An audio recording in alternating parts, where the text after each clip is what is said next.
Outpost Kepler-7 sat at the very edge of human space like a lit match in a dark room, small, warm, and surrounded by nothing but black. It was not a military installation. Not really.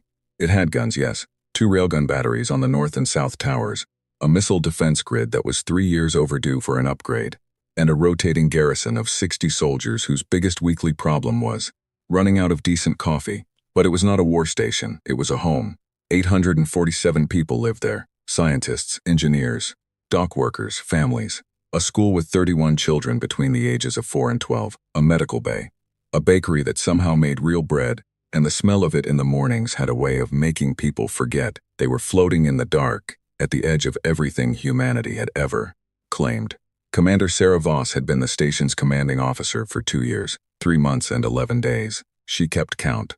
Not because she was unhappy, she wasn't, but because she believed a person should know exactly where they stood in time. She was 44 years old, lean and brown-skinned with gray threading through her hair that she did not bother to hide. She had served in 2 border conflicts before Kepler-7.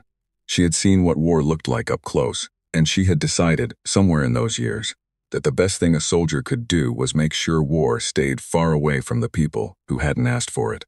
That morning she was reviewing water recycler reports when the proximity alarm went off. She was not alarmed at first.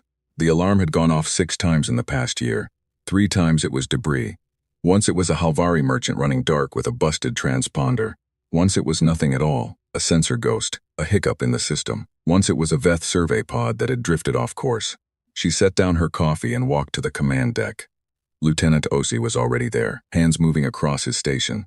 He was 27, fresh from the academy, with the kind of focus that made him look older than he was.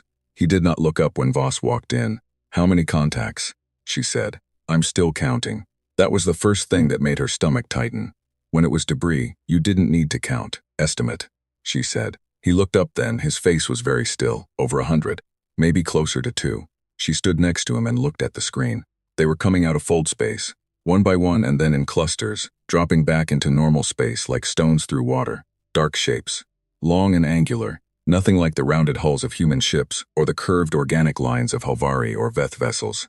These ships were built like weapons, like something that had been designed by a mind that did not see the difference between a tool and a threat. Vreth, Osi said. Voss had seen Vreth ships before, once at a diplomatic summit 7 years ago. She had stood on a platform next to a Vreth ambassador and shaken what passed for its hand, a hard, chitinous thing with too many joints, and thought, these are not people who negotiate from weakness. The Vreth were old in the way that made humans feel young and raw-edged. They had ruled 4-star systems before humanity had discovered fire. They looked at human expansion the way a man looks at a weed growing through his patio, with mild irritation that was beginning to harden into something more serious. There had been incidents, small ones. A human mining platform in the Call Nebula that went dark 8 months ago. A Vreth patrol that crossed into declared human space, and then, when challenged, simply turned around without a word. Diplomatic channels had been tense. But war, no one had said that word out loud. No one had believed it. 212 ships. The final count came in. Kepler-7 had 60 soldiers and 2 railgun batteries. "Open a channel," Voss said. Osi opened it. She stood in front of the comm panel and spoke clearly. "Vreth Fleet, this is Commander Sarah Voss of the human outpost Kepler-7. You are in declared human space. Please identify your intentions and respond." She paused. "We are a civilian station. We are not a military target." Silence. She tried again in the standard galactic common tongue, the trade language that every spacefaring species shared. Her accent was not perfect, but her words were clear. More silence. The Vreth fleet kept coming. She had about 4 minutes before they were in weapons range. She used the first minute to try 2 more times on the comm. She used the second minute to do the math on what 200 ships could do to a station built for science and living and bread baking. She used the third minute to make sure the children in the school were moved to the inner core of the station, to the blast-sheltered maintenance tunnels where the water processors hummed. She used the 4th minute to send the distress beacon. Not a standard distress beacon. There were 2 distress protocols in Kepler-7 system. One was yellow, general emergency, send help, something has gone wrong. The other was red. The red beacon had a different name in the official manual, but everyone who worked in border stations knew what it was really called. It was called the last word. The last word transmitted everything. All sensor data, all ship counts, all approach vectors, all identifications. It transmitted a real-time feed of whatever was happening, and it sent that feedback to Earth Command on a tight beam signal that nothing could jam, because it used 17 redundant frequencies simultaneously. It did not ask for help, it did not plead, it simply said, "This is what is happening here, right now. To your people." It was designed with the understanding that sometimes stations did not survive long enough for help to arrive, and the people who built it had decided that in those cases, the least they could do was make sure someone knew. Voss pressed the red key. Then the Vreth opened fire. Private Marcus Chen had been in the army for 14 months. He was 22 years old and had grown up in a city called Chengdu, where the summers were hot, and his grandmother had taught him to cook dumplings, and he had wanted to be a civil engineer before he saw a recruitment poster at a train station and thought, for reasons he could not explain to himself afterward, yes, that. He was at his post on the south railgun battery when the first volley hit the station's outer shields. The whole platform shook. He grabbed the rail with both hands and looked out through the armored viewport and saw light. Not sunlight, not starlight, fire, pulses of energy, dense and blue-white, coming from every direction like they had always been there, and the universe had simply been waiting to show him. His headset crackled. Sergeant Dara Mwangi's voice. South battery. Target the lead ship, fire at will. He fired, the railgun kicked. A tungsten slug the size of his forearm left the barrel at a speed that made the air around it briefly wrong, briefly shimmer. It crossed the distance to the lead Vreth ship in a fraction of a second. He saw the impact. A small bloom of debris and venting atmosphere on the Vreth ship's port side, a scratch. He fired again, and again. Around him, the station was being taken apart. The Vreth did not fight like humans. Human warships moved, danced, repositioned. They used speed and angles. The Vreth fleet simply advanced, in a line, in a wall. The front ships took fire and held position and returned fire, and the ships behind them moved, up to fill any gaps. It was not a battle tactic, it was geometry. The geometry of a thing that had decided another thing needed to stop existing. The outer habitat ring took a hit that vented 2 sections to space. Emergency bulkheads slammed down. The medical bay lost power and switched to backup. One of the comm towers shattered and fell away, spinning slowly into the dark. Chen kept firing. His hands were steady. He was surprised by that. He had thought before this that when the moment came, his hands would shake. They did not. They just did what he had trained them to do. And some quiet part of his brain observed this with something that was not quite pride, and not quite grief, and not quite anything he had a word for. The north railgun battery went offline. He heard it. A different kind of silence on the shared channel, where Corporal Kim had been calling targets. Then nothing. He was the last gun. Commander Voss's voice came on the general station channel. She did not shout. She spoke the way she always spoke, clear and direct, as if she was giving a weather briefing. All personnel, this is Commander Voss. The station cannot hold. I am ordering all non-combat personnel to the emergency pods. Soldiers at your stations, you have done everything that could be done. I am proud of every one of you. A pause. This is not the end. This is a message, and it has been sent. Chen heard her say that and understood immediately what she meant. The last word. Already flying home. He fired the south railgun 3 more times before a Vreth energy pulse took out the battery's power coupling, and the gun went dead in his hands. He sat there for a moment in the dark, in the silence, with nothing left to fire. Through the viewport he could see the Vreth ships, close now, massive, filling the space where the stars had been. He picked up his personal rifle. He went to find the others. The emergency pods launched, 41 of them, carrying the people who had made it to the launch bays in time. Children, scientists. The baker, clutching a bag of flour for a reason she would not be able to explain later, but that made sense to her at the time. Some soldiers, not all. 41 pods, spinning away from the station in all directions, small white seeds thrown into the dark. The Vreth did not shoot the pods. This was noted afterward by everyone who studied what happened at Kepler 7. The Vreth did not kill the people in the pods. They let them go. It was interpreted in different ways by different people. Some said it meant the Vreth had limits. Some said it meant they were making a point, that they wanted witnesses. Some said it simply meant the pods were too small to bother with. Voss was not in a pod. She stayed on the command deck until the Vreth boarding parties cut through the airlock. She was still transmitting on the last word frequency, describing everything she saw, calm and precise. Vreth boarding forces entering the station. They are armed with energy weapons, short range. They are moving in teams of 6. They do not appear to be taking prisoners. She paused. The sounds of the boarding were getting louder. They appear to be searching for something. I don't know what. Another pause. Kepler 7 to Earth Command, we are down.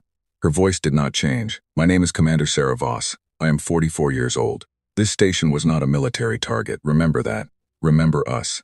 The signal continued transmitting for another 11 seconds. Then it stopped. 7 light-years away, a listening station on the moon of a gas giant called Petra's World sat in the cold and the dark and caught the signal with a dish the size of a football field. An automated system flagged it, priority-coded it, and fired it onward on a tight beam relay that would reach Earth in just under 9 hours. On Earth, in a building in New Geneva with no exterior windows and a name that did not appear on any public registry, a man named Director Henrik Solberg was woken at 2 in the morning. He sat on the edge of his bed for a moment in the dark. Then he dressed. Then he walked down a long corridor to a room with a single table and a single screen. He read the report. He watched the sensor data. He watched the 212 ships. He watched the guns. He sat with it for a long time. Then he picked up a phone that had only one number programmed into it. A phone that had never been used in the 17 years he had held this office. It rang once, a voice answered. It said nothing, it simply waited. Director Solberg said 4 words, activate the Omega Protocol. The voice on the other end said, confirmed. Time of activation, 0217 Greenwich Standard, logging now. Somewhere, in a facility that was not on any map, lights began coming on. Not slowly, all at once. The facility had no name on any official record. It existed on a moon called Dura, orbiting a gas giant in a system 3 jumps from Earth. The system had no habitable planets, no resources worth mining, no reason for anyone to be there. That was, of course, exactly why it had been chosen. From the outside, Dura looked like every other airless rock in the galaxy, gray and cratered and dead, with a thin dust haze that never quite settled. If you flew past it, your sensors would show you nothing interesting, which was also by design. The sensor masking array, buried under the surface, had cost more to build than the GDP of several smaller nations, and it worked perfectly. From the inside, Dura was the most dangerous place in the known galaxy. When the 4 words came through, when Director Solberg said, activate the Omega Protocol into that phone, every light in the facility came on at once, and every person who worked there stopped whatever they were doing and stood very still for exactly 1 second. Not because they had been ordered to, but because they all understood in the same moment what those words meant. They had trained for this. They had spent years training for this. Some of them had spent their entire careers here, waiting for a signal they privately hoped would never come. Now it had come, and for 1 second they were still. Then they moved. Admiral James Harlow was 59 years old and had been commander of the Omega Fleet for 6 years. Before that, he had commanded a carrier group in the Call conflict, had fought 2 engagements that history books described as decisive, and he described as expensive. He was a tall man, broad across the shoulders, with a face that looked like it had been carved by someone who valued function over beauty.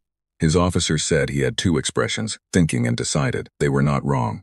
He was in the facility's command center when the activation signal arrived, already awake, already dressed, because the preliminary sensor data from the Petra's World relay had reached him 40 minutes earlier, and he had known, reading it, what was coming. He had not slept. He had sat in the command center drinking black coffee and watching the numbers and waiting. When the confirmation came through, he set down his coffee. All hands, he said, his voice carried without effort. It was the kind of voice that had given orders in loud rooms for 30 years. Omega Protocol is confirmed active. This is not a drill. Begin pre-launch sequence on all hulls. I want full drive diagnostic complete in 40 minutes. Navigation has target coordinates. Weapons cruise to stations. No one cheered. No one spoke except to confirm orders. The room filled with the sound of keyboards and boots, and the low hum of systems waking up that had never been used outside of testing. Harlow walked to the main viewport. Outside in the caverns carved from Dura's rock over 17 years of construction, the Omega fleet sat in rows. 53 warships. Not the largest ships in the human fleet, that was not the point. These were not carriers or support vessels or the kind of ships built to hold territory. These were built for one thing only. Each one was wrapped in a hull alloy that did not appear in any published materials registry. Each one carried weapons systems that did not exist in any arms treaty, because humanity had never told anyone they existed. Each one had a full drive capable of crossing 12 light-years in a single jump, which was, by a significant margin, faster than anything any other species had ever built. The galaxy knew humans were fast. They did not know how fast. That had been intentional. Harlow looked at his fleet. He thought about the woman on the last word transmission, her voice steady as her station was taken apart around her. He thought about the children who had been in the school. He did not feel anger. He was past the age where anger was useful to him. What he felt instead was a cold, settled thing, a weight that had found its right place in his chest. He turned back to the room. 40 minutes, he said again, not 41. The Vreth High Commander who had ordered the attack on Kepler-7 was named Ketvash. He was, by Vreth standards, young, barely 200 years old, and ambitious in the way that young Vreth commanders sometimes were. He presented the case for the Kepler-7 strike to the Vreth High Council 3 months ago, with charts and projections and the kind of careful language that made a violent thing sound like a sensible one. The argument was simple. Human expansion had reached the edge of the Vreth Third Territorial Zone. If it continued at its current rate, in 40 years the humans would be inside Vreth space. Better to establish a boundary now. Better to demonstrate, clearly and early, that there were places humans did not go. A single strike on a small outpost, civilian, yes, but that was part of the point, would send a message that no diplomatic channel could match. The High Council had approved it. Now Ketvash stood on the bridge of his flagship and watched his crews finishing their work on the wreckage of Kepler-7. He was not a cruel commander. The pods had been allowed to go. There would be survivors. That, too, was part of the message. You need living mouths to carry words back. His communications officer brought him the standard after-action report. 212 ships deployed, 0 Vreth casualties. The outpost was gone. He composed his message to Earth Command himself. It was precise and formal, as diplomatic communications required. It said in the language of Galactic Common that the Vreth Dominion considered the matter of the Kepler-7 sector closed, that human expansion into Zone 3 would be treated as an act of aggression, and that the Vreth Dominion hoped this demonstration of intent would allow both species to move forward in a spirit of mutual understanding. He was quite pleased with the phrasing, mutual understanding. It implied equals. It was not ungenerous. He sent the message. Then he waited for the human response. He expected something formal, possibly angry, definitely weak. Humans were not a warrior species. Not really. They expanded, they built, they traded. They had never fought a war on the scale the Vreth had fought in their early centuries. The Khal conflict had been minor. The border skirmishes were minor. Humans could fight, yes, but they did not love it. They did not build entire philosophies around it. When pressed, they negotiated. He was very confident they would negotiate. The response that came back from Earth Command was not what he expected. It was not angry. It was not a list of demands. It was not a request for talks. It was 8 words. You have 48 hours to evacuate your homeworld. That was all. Ketvash read it twice. Then he read it a third time in case he had missed something. He had not 8 words, no signature, no diplomatic title, just the message on official Earth Command frequencies, time-stamped and verified. He stared at it for a long moment. Then he laughed. It was a hard clicking sound, the Vreth equivalent of a laugh, and his bridge crew heard it and relaxed.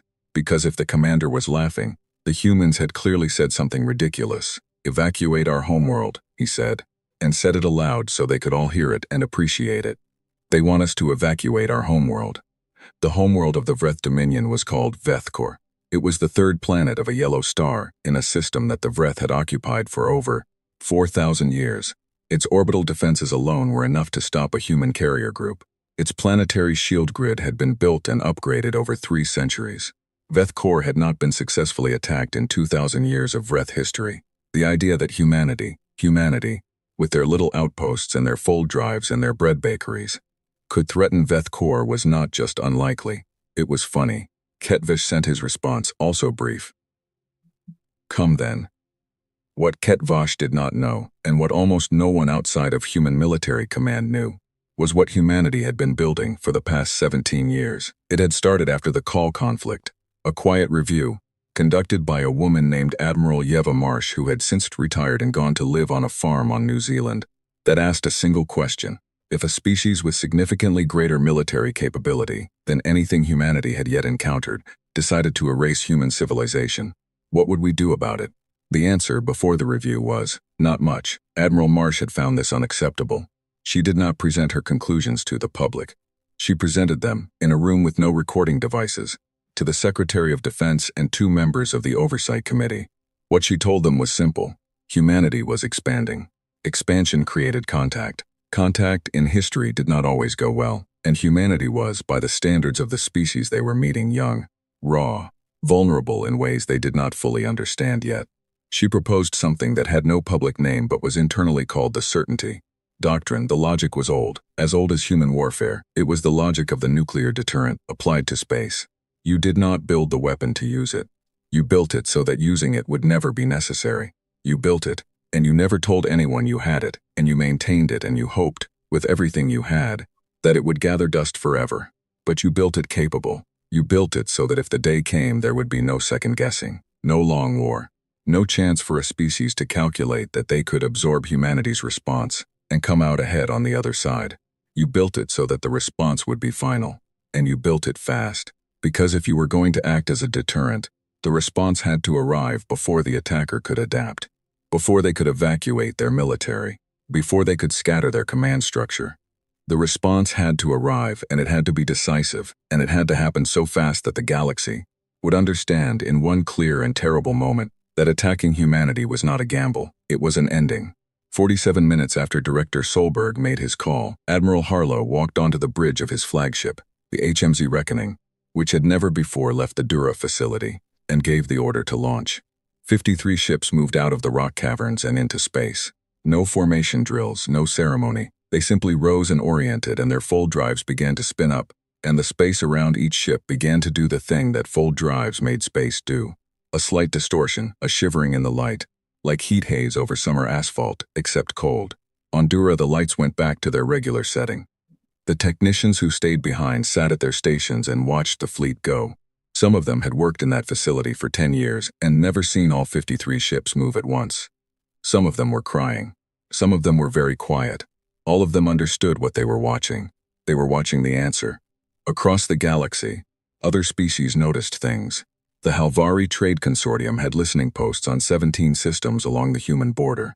Their systems flagged the unusual fold drive signatures, coming from a system that was supposed to be empty.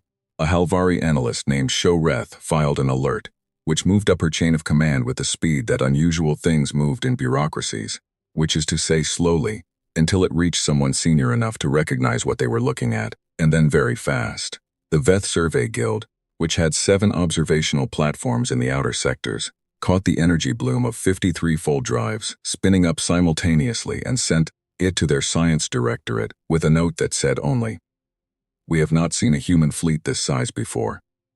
The Galactic Assembly's open-channel monitors, which tracked major military movements as part of the Interspecies Non-Escalation Treaty, logged the departure signature and automatically generated a query to human diplomatic channels. The query asked for the nature and destination of the fleet, as per protocol. It sat in the outbox for 48 minutes before a human diplomatic attaché named Priya Nair sent back a response. Her response cited Article 9 of the treaty, subsection 4, paragraph 2. The paragraph was only 3 sentences long. It had been included in the treaty at human insistence 17 years ago, during the drafting sessions. Most of the other species at the table had barely looked at it. It said, "In the event of an unprovoked armed attack upon a human civilian installation resulting in loss of life, the human government reserves the right to respond with proportional and necessary force without prior notification to the Assembly. The nature and scale of such force shall be determined solely by human military command. This provision shall supersede all notification and approval requirements." Most of the Assembly members who read that response had to look up the paragraph. They had forgotten it was in there. When they found it and read it, the room got very quiet. A Halvari ambassador named Dean Saul, who had been in the diplomatic service for 40 years and was known for never losing his composure, read the paragraph 3 times. Then he pulled up everything he had on human military capability. Then he pulled up the sensor data from his listening post. 53 ships, all moving toward Vreth space. He sent an urgent message to Ket Vash, flagged at maximum priority. It said, "Respond to the human ultimatum. Do it now. Do not wait." The message arrived at Ket Vash's flagship 4 minutes after the Omega fleet folded out of the Dura system. It arrived too late. In the deep dark of space, 53 ships bent light around themselves and vanished. The escape pod was 4 meters long and smelled like recycled air and fear. Private Marcus Chen sat with his back against the curved wall, and his knees pulled up to his chest and counted the people around him. 11. 3 soldiers, including Sergeant Dara Mwangi, who had a burn along her left forearm from the battery fire and had wrapped it with a strip torn from her undershirt. 5 civilians, 2 engineers, a lab technician, a woman named Hessa who ran the station commissary, and a man whose name Chen did not know but who had been one of the dock workers, and 3 children, a boy of about 8 and 2 girls, maybe 6 and 10, who had been in the school when the attack started. They had no parents with them. Hessa had her arms around the youngest girl and was talking to her quietly, and the girl was not crying, but her eyes were very wide, and she had not blinked in a long time. The pod had no propulsion beyond its initial ejection thrust. It was drifting.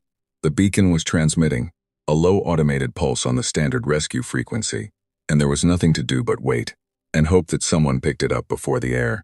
Scrubbers ran to the end of their cycle, which the pod's small display told Chen would happen in approximately 61 hours. He had done the math twice and gotten the same number both times and decided that doing it a third time would not improve the situation. Sergeant Wangi was at the pod's tiny viewport looking out. She had been there for a long time. "What can you see?" Chen asked. "Debris," she said. "Some of it is ours." She paused. "The Vreth ships are still there, most of them. Some of them are moving around the wreckage. Looking for something? Maybe." She didn't move from the viewport or showing off. Chen thought about Commander Voss. He thought about the last word transmission, which he had heard parts of on his headset before the battery went offline. He thought about her voice, the steadiness of it. He had met officers who performed steadiness, who put it on like a uniform in front of their soldiers because they knew it was required. Voss had not been performing. Her voice had sounded like a person who had made their peace with something and was simply completing the last tasks available to them. He thought about the 8 words that Earth Command would receive, the 48-hour ultimatum. He had heard about the Omega Protocol. Everyone in Border Station Service had heard about it, the way you heard about things that were officially unconfirmed, in fragments, in whispers, in the careful wording of senior officers who neither confirmed nor denied. He had never been sure if it was real, or the kind of story soldiers told each other to feel better about standing in the dark at the edge of everything. He was starting to think it was real. He looked at the 3 children. The 8-year-old boy had fallen asleep against the wall, which was either a gift or a sign that his body had simply shut down the part of itself that could process what was happening. The older girl was watching Chen with steady dark eyes. She looked like she was waiting for him to tell her something true. He tried to think of something true that would also be comforting. "Help is coming," he said. She held his gaze for a moment. "How do you know?" "Because we sent the signal," he said, "and we don't leave people behind." She thought about that. Then she leaned her head back against the wall and closed her eyes. Not because she believed him, Chen thought, but because she had decided to act as if she did, which was a different thing, and in some ways braver. On Veth Kor, the homeworld of the Vreth Dominion, life continued as it always had. The planet was old in the way that only the homeworlds of ancient species could be old, layered and dense with history, every city built on top of the bones of older cities, every mountain range crossed by roads that had been walked for thousands of years. The atmosphere was thick and warm, and had the particular golden color that Vreth biology had evolved under. The cities were beautiful, in their way. Towering things, hard-edged and precise, built without curves because Vreth architecture had never valued softness. The population was about 4 billion. They worked. They raised young. They argued politics and remembered ancestors and made plans for the future in the casual way that people do when they have no reason to believe the future will look different from the present. The planetary defense grid floated in orbit above them. 17 shield satellites in a synchronous ring, 42 weapons platforms, 4 permanent defense stations, each one bigger than the station that had been Kepler 7, each one built for war rather than for science or bread or children. The grid had been in place for 300 years. In that time it had been tested twice in actual combat, in conflicts that were now so long ago they were considered ancient history. It had never failed. The people of Veth Kor did not know about the strike on Kepler 7 in any detail. The Vreth Dominion did not have a free press in the way that some species did. Information moved through official channels, shaped by official hands. What the people knew was that there had been an action on the border, that it had been successful, and that the Dominion was secure. They went about their days. In the Galactic Assembly Chamber, no one was going about their day. The Assembly met in a station called the Concord, positioned in neutral space between 3 major territorial boundaries. The chamber was built to hold representatives of 41 species, and it was designed with the understanding that those species ranged enormously in size, atmospheric preference, and sensory capability. The result was a room that always looked slightly chaotic. Different atmospheric sections, different lighting zones, translation systems running constantly in the background. Today the chaos was not architectural. Ambassador Dean Saul of the Helvari Consortium stood at the central podium. He was a large being, taller than most humans by about a head, with the pale gray skin and wide-set eyes that were characteristic of his species. He was known for being calm, for measured words, for never making a claim he could not support with evidence. He was not calm today. "I want to make sure every representative in this chamber understands what we are looking at," he said. His translation came through in 37 languages simultaneously, each one carrying his exact tone. "This is not a human patrol. This is not a response force. This is a fleet of 53 warships of a class and capability that no external intelligence service, including mine, which is among the best in this assembly, had any record of. They appeared from a system we believe to be uninhabited. Their fold drive signatures indicate a range and speed that exceeds what we believe to be the upper limit of human propulsion technology." He paused and let that sit. "The human government has invoked Article 9, subsection 4. They are not required to tell us their destination, and they have not done so. However, given the timing, and given the recent events at Kepler-7, I think we all understand where that fleet is going." The room was very quiet, 41 species and none of them speaking. A Veth survey representative, small, four-limbed, very still in the way that the Veth went still when they were thinking hard, raised a communication flag. "What is the expected arrival time?" Dean Saul looked at his data. Based on the fold drive signatures and the distance to the Vreth home system, he stopped. He looked at the number again, because the first time he looked at it, he thought he had made an error. He had not made an error. Based on these numbers, the fleet would arrive in the Vreth home system in approximately 3 hours. More silence. 3 hours, the Veth representative said, in a tone that was not a question. More like someone reading a word in a language they did not speak and not being sure they had read it right. 3 hours, Dean Saul confirmed. The chamber filled with sound. On the bridge of the HMSC Reckoning, fold space looked the way it always looked, like nothing, like the absence of everything, like the universe holding its breath. The viewport showed a featureless silver gray that made the eyes feel tired if you looked at it too long.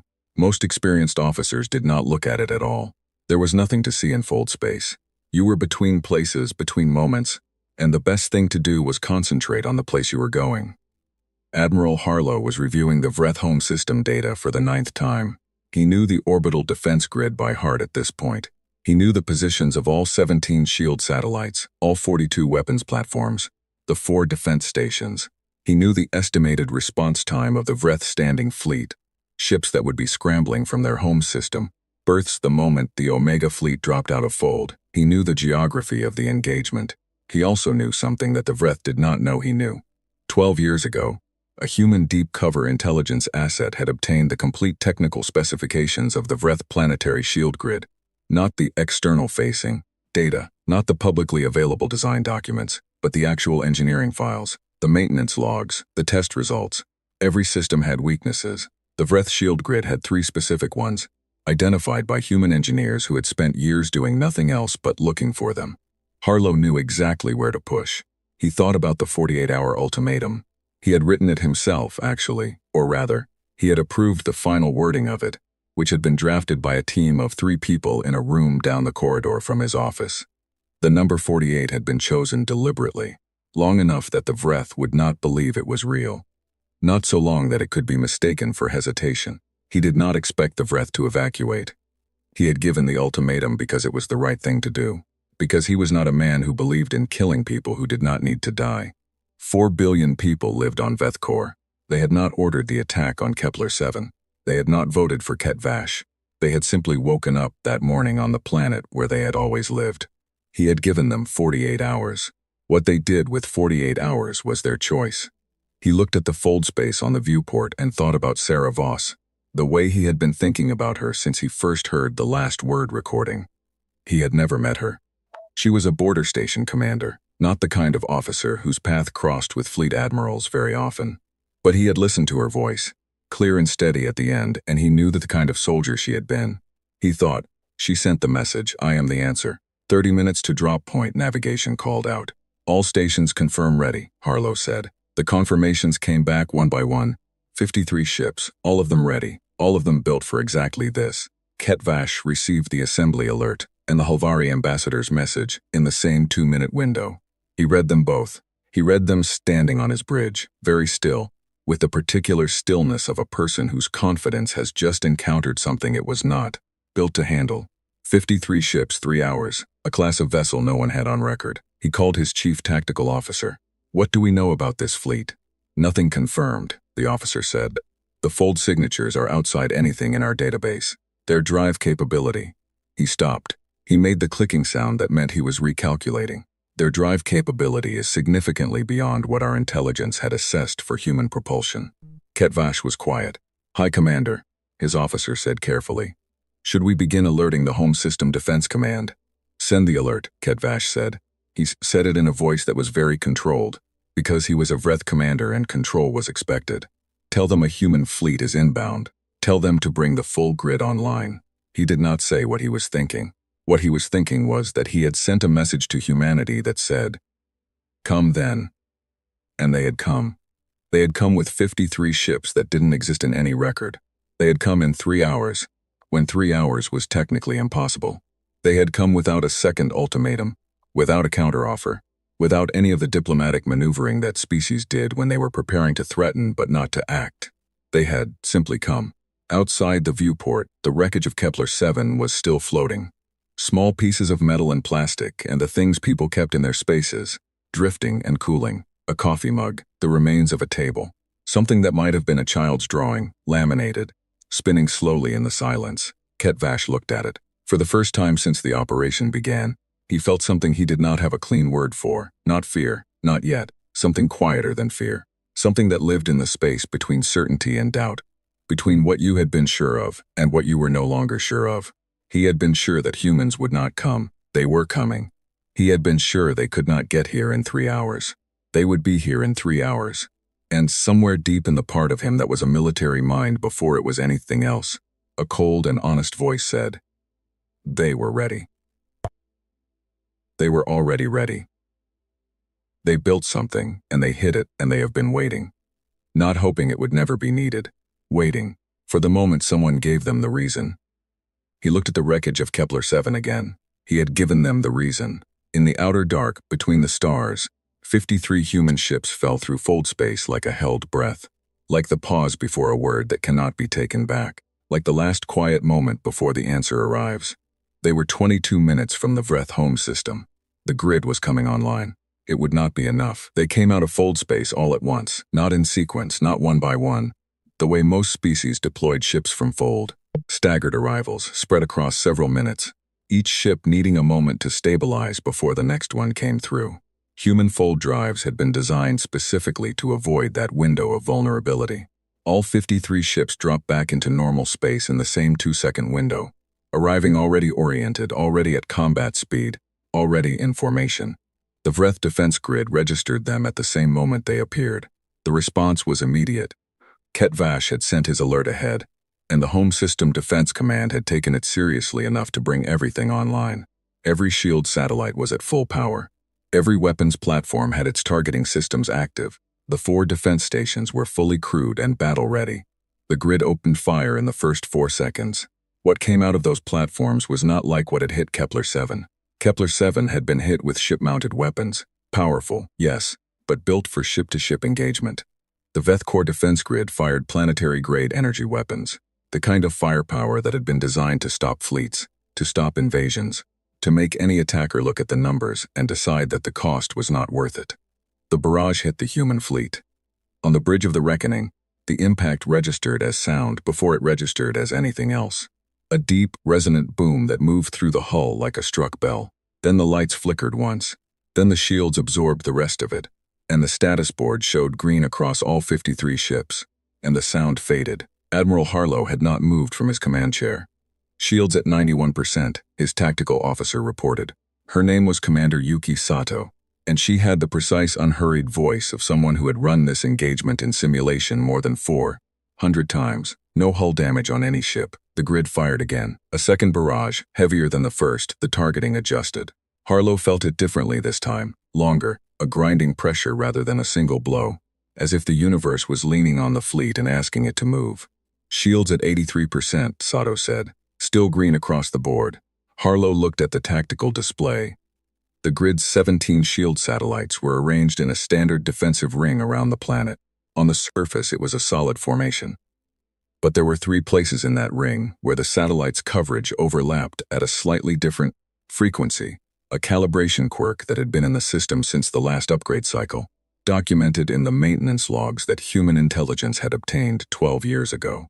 Those 3 points were not weak in any way that the Vreth knew about. But they were weak in the specific way that the Reckoning's weapons had been built to exploit. Navigation, Harlow said. Take us to position Alpha. All ships follow. The fleet moved. It did not charge the grid head-on. It pivoted. A smooth, coordinated turn. All 53 ships moving together with the kind of precision that only comes from crews who have practiced the same maneuver until it lives in their hands rather than their heads. The fleet moved toward the first of the 3 calibration points in the shield satellite ring, and as it moved it continued to take fire, and its shields continued to hold. And nothing about the way Harlow sat in his chair suggested that any of this was exceptional. The first satellite went down 11 minutes after the fleet arrived. Harlow's weapons crews hit the calibration point with a synchronized burst from 9 ships, a combination of frequencies that the satellite's shield was not optimized to handle, delivered in a precise sequence that the Vreth engineers who built the satellite had never considered because no one was supposed to know the calibration data. The satellite's shield collapsed inward. Then the satellite itself came apart in a brief, bright bloom of debris. The gap it left in the ring was small, but it was a gap. First point open, Sato confirmed, moving to position Beta. The fleet pivoted again. On the Vreth defense station nearest to the gap, the commander was a career officer named Dath Orel, who had served in home system defense for 30 years. She watched the satellite go down and understood several things at once. She understood that the humans had known about the calibration point, which meant they had intelligence that should not exist. She understood that her grid's return fire was doing very little to the human fleet, which meant their shielding was operating on principles she did not have in her threat database. She understood that the humans were not charging randomly. They were moving with purpose, to specific points, which meant they had a plan they had built long before they arrived. She sent an emergency alert to the High Council on Veth Core. It said, "The grid is compromised. I recommend beginning civilian shelter protocols." Then she kept fighting, because she was a career officer, and that was what career officers did. The second satellite took 14 minutes. The third took 9. The human crews were faster now, their rhythm established, their targeting refined by the data from the first 2 engagements. The ring had 3 gaps in it. The defense stations began moving to cover them, firing constantly, and the Reckoning took a direct hit from a station-grade cannon that shook the entire ship hard enough to throw 2 crew members from their stations.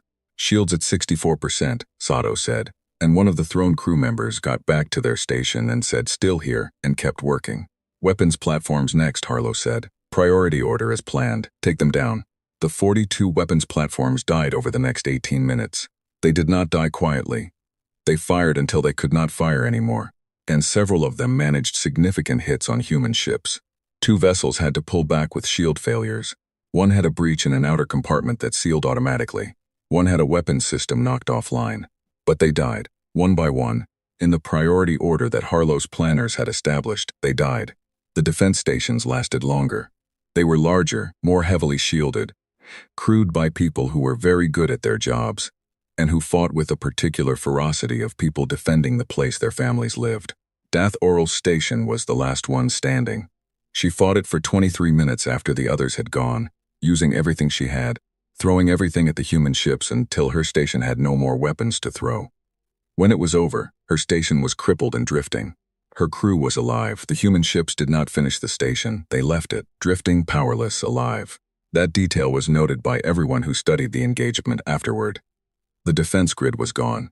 31 minutes after the Omega fleet had appeared in the Vreth home system, the planet below them was naked. No shield ring, no weapons platforms, no defense stations that could fight back. Just a planet.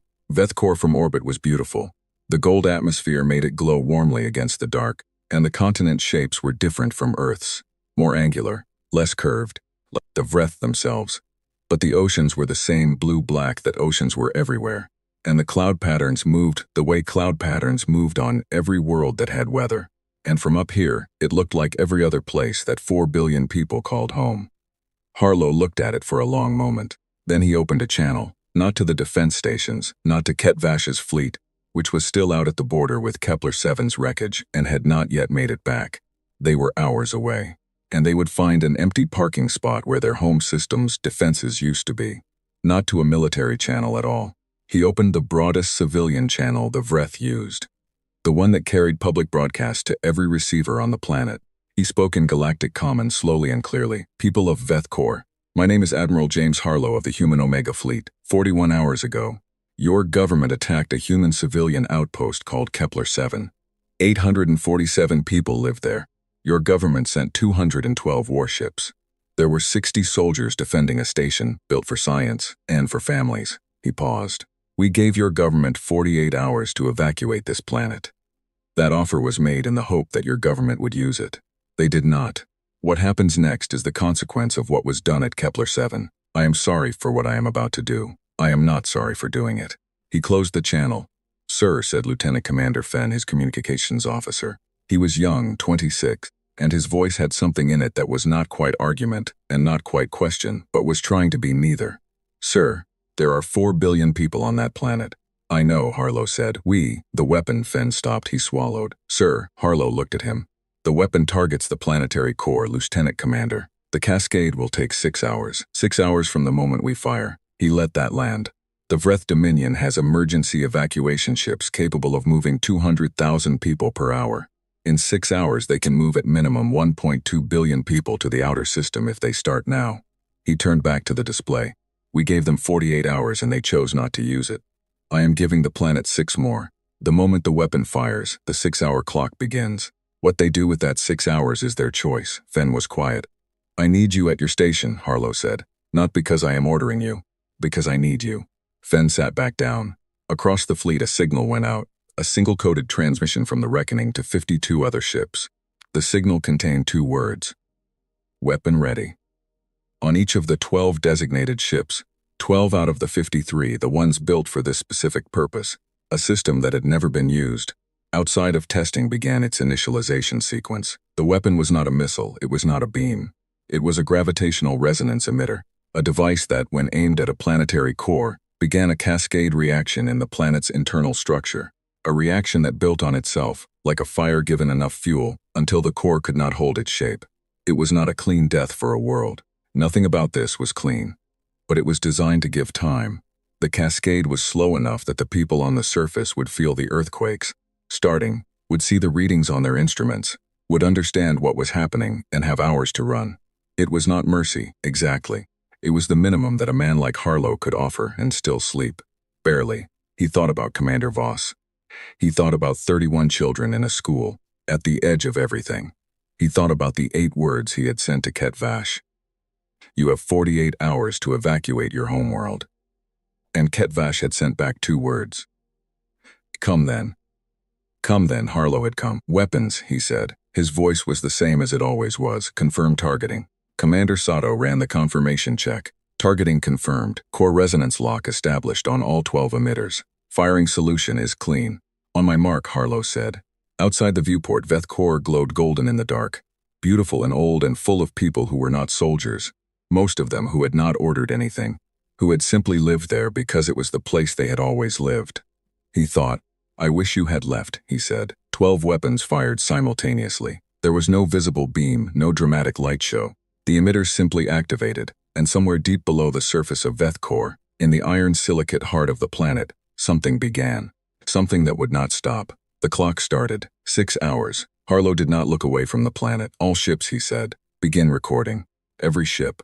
Full sensor logs from this moment forward. He paused. The galaxy needs to see what this costs. Both sides. The fleet recorded. Below them, Veth Corps began to shake. The earthquakes started small. The people of Veth Corps felt them the way people feel the first signs of something wrong. A vibration in the floor, a rattle in the walls, a sound that was too low to hear but could be felt in the chest. In the cities, instruments registered the core fluctuations immediately. The Science Directorate sent alerts to the government within minutes. The government, which had just received Dath Oral's emergency transmission from the defense station, was already in crisis session. They knew what it was. They had been told. Harlow had broadcast it on the civilian channel, in plain Galactic Common, and even if they had not heard his words, the readings told the same story. The cascades were building. The core temperature was rising in a pattern that did not occur naturally. Whatever the humans had fired, it had found what it was looking for, and it was not stopping. 6 hours. The government activated the emergency evacuation fleet. Ships that had not been intended for this, cargo haulers, passenger liners, government transports, military supply vessels, were redirected and filled and launched. The spaceports became something that was hard to describe and harder to watch. 4 billion people, and the ships could move a fraction of them. Parents made choices that no parent should have to make. The young were sent first, then the old. The order broke down within the first hour and became simply, whoever could get to a ship, get to a ship. The Vreth were not a species given to public displays of emotion. Their culture valued restraint, dignity, the bearing of difficulty without open grief. But the spaceports on Veth Core that day had none of that restraint, and the recordings that survived showed the kind of thing that looks the same in every species, in every language, on every world. People holding on to each other in the last moments before separation, not wanting to let go. The evacuation ships rose in streams, thousands of them. The ships that could not fold, that could only reach the outer system, filled their holds and launched and turned away from the planet that was shaking beneath them. In 6 hours, they moved 412 million people. 3,588,000,000 did not make it off the planet. Harlow watched the evacuation from the Bridge of the Reckoning. He watched every ship that rose. He counted them the way Voss had counted the days of her command, not because it changed anything, but because he believed a person should know exactly what they were responsible for. He watched the streams of ships climb away from the surface, and he watched the readings that showed the cascade deepening, the core temperature climbing, the seismic activity spreading from the equatorial regions outward. At the 4-hour mark, the surface began to show visible changes. The golden atmosphere thickened. Eruptions opened along 3 of the major fault lines simultaneously, slow-moving at first, then not. The oceans in the equatorial region began to behave strangely, tide patterns disrupted, temperatures rising, the deep water beginning to do what deep water does when the heat below it becomes wrong. At the 5-hour mark, Commander Sato set down her tablet and did not pick it up again. Lieutenant Commander Finn had not spoken in 2 hours.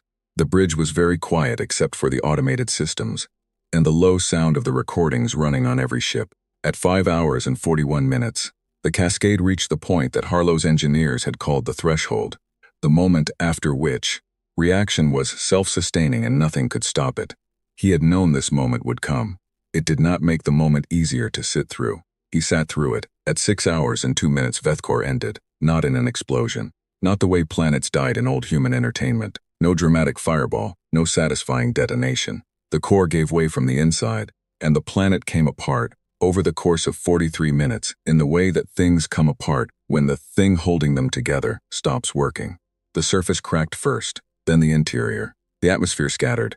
The oceans, what was left of them, fell away into pieces. The pieces spread. In 43 minutes, there was no Vethkor.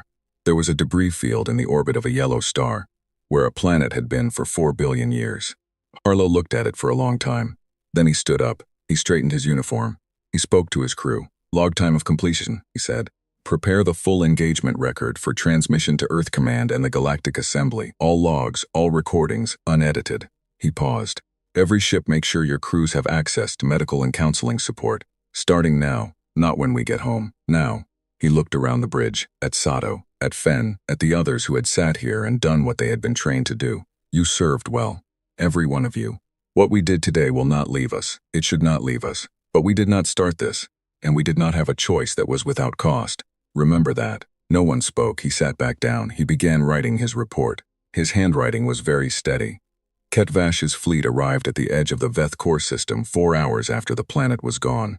They came out of fold space expecting to find a star system. They found a star, and a debris field, and 53 human warships sitting in the space where the orbital grid had been, running dark, silent, not firing, not advancing, just there, waiting. Ketvash stood at his viewport for a very long time. His bridge crew did not speak. There was nothing to say. The readings were clear. The debris field's composition was clear. The timeline was clear. He had sent the strike on Kepler 7 to send a message, to establish a border, to demonstrate that the Vreth Dominion was not to be tested. He had sent 212 ships against a station, with 60 soldiers and a bread bakery. And humanity had responded by coming to the center of Vreth civilization, and ending it in 31 minutes of fighting and 6 hours of consequence. He thought about the 8 words they had sent. You have 48 hours to evacuate your homeworld. He had laughed at those 8 words. He had sent back 2. Come then. He looked at the debris field where Veth Kor had been, where 200 years of his own life had been built, where his family had lived, where the oldest Vreth city had stood since before humanity had discovered iron. He sat down. It was not a dignified sitting. It was the sitting of a thing whose legs have stopped working beneath it. His communications officer said very quietly, "Hi, Commander. The human fleet is hailing us. Put it through," he said. Harlow's voice came through, not angry, not triumphant. It was the same voice that had broadcast to the civilians of Veth Kor, measured and tired, and carrying the weight of what it was saying without hiding from it. "Commander Ket Vash, I am transmitting the coordinates of your evacuation fleet. They are in the outer system. They are unharmed. We did not touch them." A pause. "Go to your people. What you do next is your decision. We will not pursue." The channel closed. Ket Vash sat in the silence. Then he said, "Set course for the outer system." His voice was something he did not recognize. "Take us to our people." The fleet turned away from the debris field and moved. The Galactic Assembly received the full engagement record. Every log, every sensor file, every second of the Reckoning's bridge recordings. 12 hours after Veth Kor was gone. The chamber met in emergency session. All 41 species present. Ambassador Dean Sol had not slept. He had watched the live sensor feeds from the Helvari listening posts through the entire engagement. He had watched the grid fall in 31 minutes. He had watched the evacuation ships rise. He had watched the debris field form. He had been awake for 31 hours, and he was not the only one. He stood at the podium and looked at the room. 41 species. Some of them had been considering, in the quiet way that species considered things without saying them out loud, how much further humanity could be pushed. Some of them had disputes with human colonies. Some of them had been watching the Vreth situation and calculating. Some of them had been waiting to see what happened. Now they knew. "I have prepared a formal statement," he said. "I have reviewed it 6 times, and I am satisfied that it is accurate and complete." He looked at his notes. Then he set his notes down. "I am going to say it simply instead." He looked at the room. "Do not attack humanity's people. Do not attack their stations. Do not attack their ships, their colonies, their civilians, or their interests." He paused. They gave the Vreth 48 hours. Then they gave them 6 more. He let that sit. They are not impulsive. They are not aggressive. They have not expanded into any space that was not unclaimed. They have not started a conflict in their history that was not started first by someone else. He looked at the room one more time. "But they finished them, whatever they are, and I am no longer sure any of us understood what they are. They finish what is started against them, and they do not forget." He picked up his notes and stepped back from the podium. "I have nothing further." The chamber was quiet for a long time. No one else came to the podium. The rescue ship found Chen's pod 51 hours after it launched. It was a standard search and rescue vessel, sent from the nearest human colony the moment the distress beacons were flagged, and it found all 41 pods within a 10-hour window. Most of the people in them were alive. Some were not. The children were all alive. When the rescue ship's crew opened the hatch of Chen's pod, the first thing Chen did was check the count. 11 people in, 11 people out. He stood in the airlock of the rescue ship and confirmed this with his own eyes before he let himself breathe all the way. Mwangi was behind him. Her arm had been properly bandaged now. She'd used the pod's small medical kit somewhere around hour 30, when the adrenaline had finally finished with her and the pain had found room to exist. She walked off the pod on her own feet. The rescue ship's doctor tried to get them both to sit down. Chen sat, Mwangi did not. They were given food and water and blankets, and Chen ate his ration pack without tasting it, and the older girl from the school sat next to him and ate hers without speaking, and that was fine. Some things did not need words. An officer from the rescue ship came to give them the situation report. She was careful with it. She explained what had been transmitted from Earth Command, the Omega Protocol, the Omega Fleet, the engagement at Veth Kor. She used the clear, direct language that people use when they are delivering news that is too large for softer words. When she finished, the compartment was quiet. Chen thought about Kepler 7, about the smell of bread in the mornings, about Commander Voss at the comm panel, her voice steady as the walls came down, about 60 soldiers and a station full of people who had done nothing except live at the edge of human space and call it home. He thought about a planet that no longer existed. He thought about how those two things lived in the same sentence. He did not know what to call the thing he felt. It was not satisfaction. It was not grief exactly, though grief was part of it. It was something heavier than either. Something that did not resolve into a feeling he could name and file away. He thought, 847 people, and Voss said it. This is a message, and it has been sent. He understood now what she had meant, not just the distress signal, not just the sensor data. She had meant something bigger. She had meant that the last thing she could do, the last thing any of them at Kepler 7 could do, was make sure that what happened to them meant something, that it was not just an ending, that it went somewhere, it had gone somewhere. The girl next to him had finished her ration pack. She was looking at the viewport at the stars outside. What happens now, she said. Chen looked at the stars with her. We go home, he said. And then? He thought about it honestly. About a galaxy that had just watched 53 ships dismantle a planetary defense grid in 31 minutes and end a world in 6 hours. About 41 species sitting in the Galactic Assembly Chamber with their notes put away and nothing left to say. About the debris field where a homeworld had been, floating in the orbit of a yellow star. About the fact that humanity had not fired first, had not expanded into claimed space, had not built the Omega fleet to conquer anything, had built it quietly and hidden it patiently, and kept it ready and hoped, with the particular hope of people who understood history, that it would never be needed, and then had used it, completely, without hesitation, with exactly as much warning as they had promised to give, and not 1 minute more. Then we keep going, Chen said. That's what we do. We keep going. The girl thought about that. It seemed to be enough for her.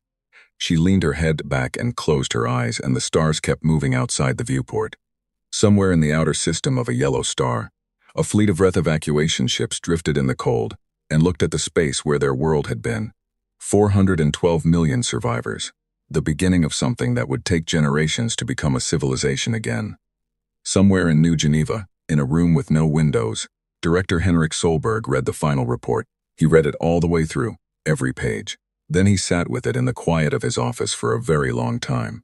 Somewhere in deep space, on the bridge of the reckoning, Admiral Harlow finished writing his report and closed the file. He did not feel like a man who had won something. He felt like a man who had done a necessary thing, and who understood that necessary things are not always good things, and that carrying that difference was the price of the kind of work he did. He would carry it. He had always known he would have to, eventually. He looked out the viewport at the stars. The galaxy was very quiet. It would stay quiet for a long time, not because the other species had nothing to say, but because they had seen something that morning that changed the way they understood the young species with the round ships and the fast fold drives and the bread bakeries at the edge of their space. They had seen that humans were patient, that humans were restrained, that humans built and expanded and negotiated and kept their worst weapons hidden in the dark for years, hoping the day would never come. And they had seen what happened when someone made the day come. The lesson was clear. It was not written in any treaty or carved into any monument or formally stated in any diplomatic communique. It did not need to be. It lived now in the memory of every species who had been watching. In the gap in the star maps where a yellow star had 4 planets and now had 3. In the cargo bays of 412 million survivors who had made it off a world because humanity had given them 6 hours that they did not have to give. Lesson was this. Humanity was not the biggest species in the galaxy, not the oldest, not the most advanced, not the most feared, before that day. But when you hurt their people, they came. They came from a moon no one had mapped, with ships no one had counted, at a speed no one had thought possible, with weapons no one had known existed. They came, and they did not stop. That was enough. That was more than enough. In the rescue ship, moving through the quiet dark toward home, Private Marcus Chen sat with a blanket around his shoulders and a girl asleep beside him and let the stars go past, and did not think about what he had seen, because thinking about it would come later. It always came later. And for now there was just the motion, and the warmth, and the simple good fact of being alive. Outside, the stars were the same stars they had always been. The galaxy breathed, and learned to be careful.